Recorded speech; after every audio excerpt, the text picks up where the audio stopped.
Hola chicos, espero que se encuentren bien, les envío un saludo. En el día de hoy, observaremos el tema del mundo unipolar y multipolar. ¿Qué quiere decir esto? Vamos a observar que define que el mundo se dominado por una potencia, o por varias potencias al mismo tiempo.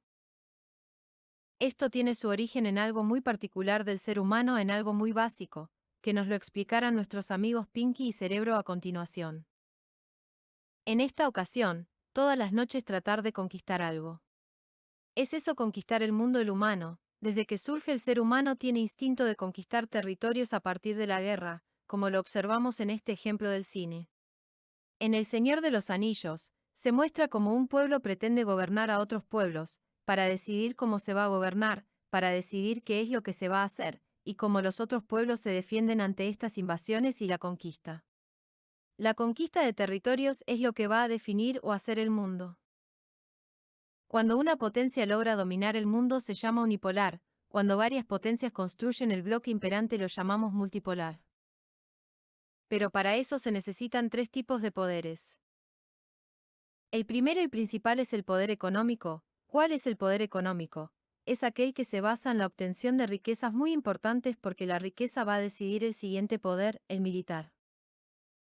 Los países no pueden formar un gran ejército si no tienen los recursos económicos suficientes. ¿Para qué te van a servir los ejércitos? Para dominar, como dice Pinky. Cerebro, el mundo.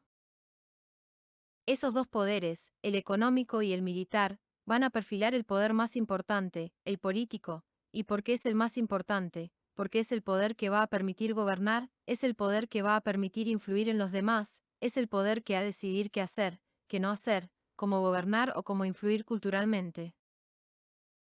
Como lo han hecho los Estados Unidos de Norteamérica, de alguna manera, la influencia a través de marcas conocidas es un tipo del poder político porque estás incluyendo a las demás naciones naturalmente, eso es también poder político. Ahora volviendo al primer caso, el mundo unipolar es muy sencillo, es cuando el mundo es dominado principalmente por una potencia militar, económica y política. Esto no quiere decir que sea el único país, el único estado o la única nación. Puede haber varias, pero si hay uno solo que determina cómo es el mundo, y el ejemplo más importante es el Imperio Romano durante la Antigüedad, casi siempre el mundo fue unipolar.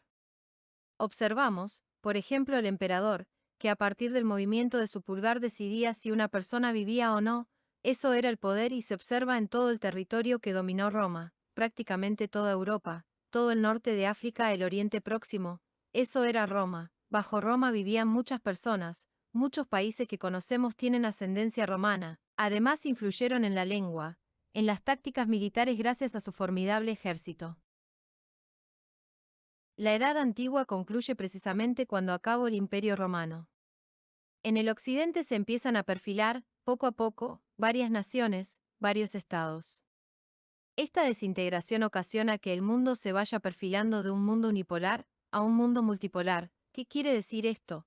Que el mundo va a ser dominado por más de una potencia, en el que van a construir varias. Ya hay competencia en el poder, y vamos a observar los siguientes casos de forma cronológica. Primero, el Imperio portugués logró expandirse y gracias a un sistema formidable de barcos, que lograron penetrar en prácticamente el mundo, pero que a la misma vez se vio ensombrecido por un imperio muy importante, el Imperio español. Si se compara el mapa del Imperio portugués y el español, España dominaba en cuanto al territorio. Esto permitió que fuera conquistando no solamente tierras en América, sino que también manteniendo provincias en Europa. El ejército español de aquel entonces era uno de los ejércitos más avanzados y a la par de estos dos formidables imperios, estaba también un país más pequeño, que comprendió que podía conquistar no a través de ejércitos, pero sí a partir de la creación de una compañía mercantil de las Indias Occidentales y Orientales, es decir, a través del comercio. Los Países Bajos fueron el primer estado que comprendió que el mundo también se podía dominar a través del comercio, y lo hicieron a través del tráfico de esclavos y de especies. Por su parte, también, tenemos al Imperio Británico. Un imperio que mientras estaba en decadencia el español y el portugués, empezaron a crecer.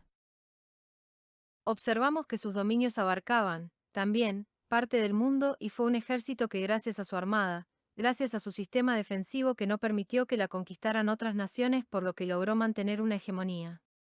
Junto con el Imperio francés, que observamos mantuvo colonias en el Norteamérica, en la parte occidental de África, pero también en Asia, y el punto culminante del Imperio francés fue en la época de Napoleón Bonaparte, quien desafió la fuerza de las otras potencias en Europa y comenzó a invadirla. Invadió España, invadió el centro de Europa, e incluso les puso frente al Imperio ruso. Ya un poco más cercano al siglo XX, encontramos el desarrollo del Imperio japonés, que tuvo bastantes confrontamientos con China, con Indonesia y que poco a poco comenzó a conquistarlas. El Imperio japonés también es muy particular porque es una isla muy pequeña comparado a otros estados. Por su parte mencionar el Imperio austrohúngaro, un imperio muy fuerte en el centro de Europa, y que prácticamente era muy importante, porque este imperio logró detener el avance por ejemplo del Imperio otomano. Ya en el siglo XX, en el desarrollo del Imperio italiano, que mantuvo colonias en África y que fue un aliado de los nazis. Aquí observamos una estampa de los soldados italianos, que obtienen su máximo auge en la época de Benito Mussolini, su gran líder. Es el mismo destino que va a tener el Imperio alemán, bajo el ejercicio de los nazis. Se atrevieron a invadir varios países, varias potencias occidentales.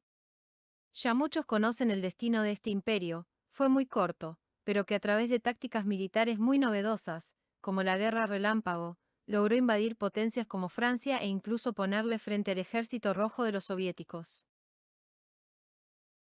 Este fue el multipolar, muy el perfilado por varios siglos, pero en el que varias potencias dominaron una tras otra.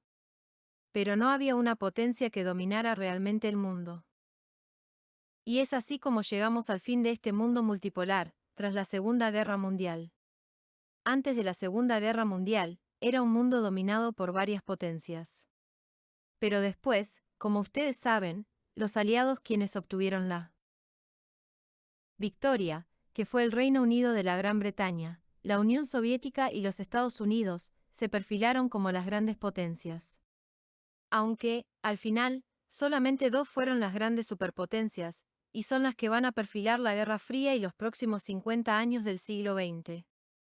Desde 1945 hasta finales de los 90, la lucha entre los dos titanes, Estados Unidos y la Unión Soviética, dando lugar así a un mundo bipolar.